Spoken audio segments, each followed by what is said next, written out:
Onana wewe fagia. Mzee mungani na wewe ni kuokota wazee ya watu. Hata kwani uko na wako? Kama mzee wako kweli? Si ungesema mzee wetu. Kala kwa wapi hawa chekla? Luka kwa hapo. Hii inapanda hivi. Chekla. Chekla. Yawa chekla. Adis, nimekutafuta. Ni nini rafiki yangu? Unako utaki. Habari yako? Ni nini unasema? Ule mama nilikwambia, hakuna mimba. Mungani huyo kuchukua mwana wetu. Hakuna mimba. Sijui hiyo mimba sasa ni nani? Sasa amevunjwa mguu. Akivunjwa mguu bado anatembea. Sasa ukiatatulia kwa bomba, unajua sasa huyo ni kama akona mandawa. Nimeshangaa kuna mimba. Kwa sababu mabwana ya watu watulii. Hata akiona wako wataenda.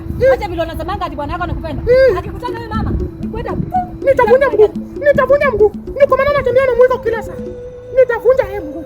Na umenipea habari nzuri. Hata amepata mimba. Hakuna mimba. Tekla, nimekuwa kwa chemist. Nimesikia kienda kupima mimba. Wakati alikuwa anatoka hivi, nilitoka milioni ya sijui nimejua siri. Ukija hapo unajua unataka tena. Yuko mama. Ndio maana nakupenda. Amekuja. Asilioni. Kaya habari yako Dekla? Mzuri jirani. Gani Odisa anakuambia? Hadithi za vijana alikuwa ananisalimia. Hata hajaongea kuhusu hadithi gani hajaongea. Sasa hii amejona mdomo. Sikizi umependa lakini umepotea Jona umekaa kule. Unapendeza Jona. Unaona? Gani bwana nikiwa usikia hata hivi kuniona.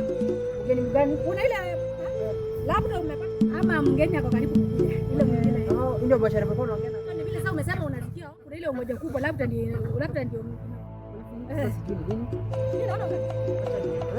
fagia usifukuzwe na mzee yako.